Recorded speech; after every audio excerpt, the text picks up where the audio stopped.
بسم اللہ الرحمن الرحیم۔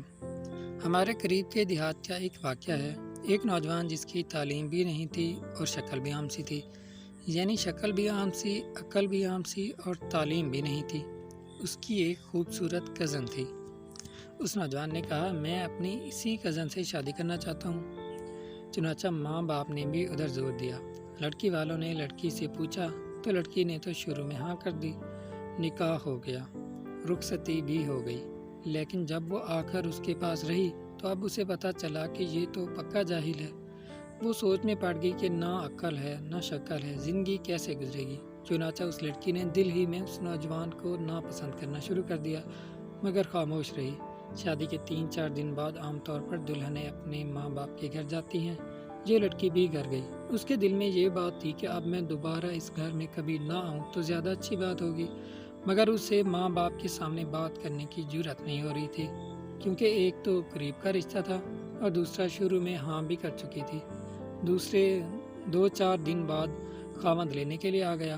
ماں باپ نے کہا کہ بیٹی تیاری کرو، تمہارا میاں تمہیں لینے آیا ہے، جاؤ اس کے ساتھ۔ چنانچہ اس نے اپنا سامان باندھا اور اس کے ساتھ چل پڑی۔ انہیں ایک گاؤں سے دوسرے گاؤں جانا تھا۔ راستے میں اس نے خاوند سے کہا، مجھے پیاس لگی ہے۔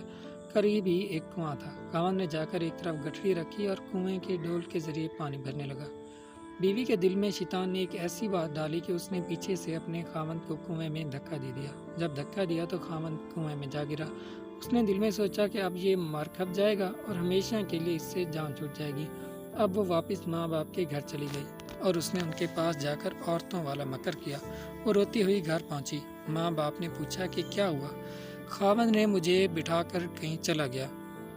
میں اتنی دیر تک اس کا انتظار کرتی رہی۔ میں اکیلی تھی، مجھے ڈر لگنے لگا، کوئی غیر مرد آ جاتا تو میرا کیا ہوتا۔ مجھے جان کا بھی خطرہ تھا اور عزت کا بھی خطرہ تھا۔ وہ تو بڑا بے پرواہ سا آدمی ہے، اس لیے میں واپس آ گئی ہوں۔ یہ سن کر ماں باپ کو بھی بڑا غصہ آیا کہ اس نے ہماری بیٹی کو اس طرح لاوارث چھوڑ دیا اور خود کہیں چلا گیا۔ یہ ایسا بے وقوف انسان ہے۔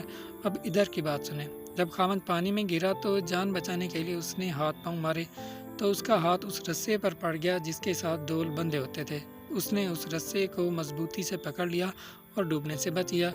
کافی دیر کے بعد اس نے ہمت کی اور آہستہ آہستہ رسے پر چڑھتے چڑھتے باہر نکل آیا۔ باہر نکل کر اس نے سوچا کہ میں کیا کروں۔ اس نے دل ہی میں کہا کہ مجھے توقع نہیں تھی کہ میری بیوی میرے ساتھ ایسا معاملہ کرے گی۔ کوئی بات نہیں، میں دوبارہ چلا جاتا ہوں۔ چنانچہ اب وہ دوبارہ سسرال کے گھر آیا۔ اتنے میں کپڑے بھی خشک ہو گئے تھے۔ جیسے ہی وہ سسرال کے گھر میں داخل ہوا تو لڑکی کے والدین نے اس کو بہت جلی کٹی سنائی۔ کہنے لگے، تو کیسا بے عقل انسان ہے کہ تو ہماری بیٹی کو اکیلے چھوڑ کر چلا گیا۔ تو بڑا بے پرواہ ہے، تجھے اس کا ذرا خیال نہیں۔ انہوں نے جو کچھ کہا اس نے خاموشی سے سنا اور آخر میں صرف اتنا کہا کہ ہاں، مجھ سے غلطی ہو گئی ہے، بہرحال آپ اپنی بیٹی کو بھیج دیں، ہمیں گھر جانے میں دیر ہو رہی ہے۔ جب انہوں نے دیکھا کہ یہ بہت شرمندگی کا اظہار کر رہا ہے تو انہوں نے پھر بیٹی سے کہا کہ کوئی بات نہیں، اب تم چلی جاؤ۔ اب بیٹی تو چل پڑی، لیکن اس کے دل میں ایک بات بار بار آنے لگی کہ اگرچہ یہ ان پڑھ تھا، اگرچہ یہ بے عقل تھا، شکل اچھی نہیں تھی، مگر اس نے میرے ماں باپ کے سامنے میرا عیب تو چھپایا۔ اس کا دل بڑا ہے نا۔ اگر یہ میرے ماں باپ کے سامنے میری حرکت کھول دیتا تو میں تو ماں باپ کو چہرہ دکھانے کے قابل نہ رہتی۔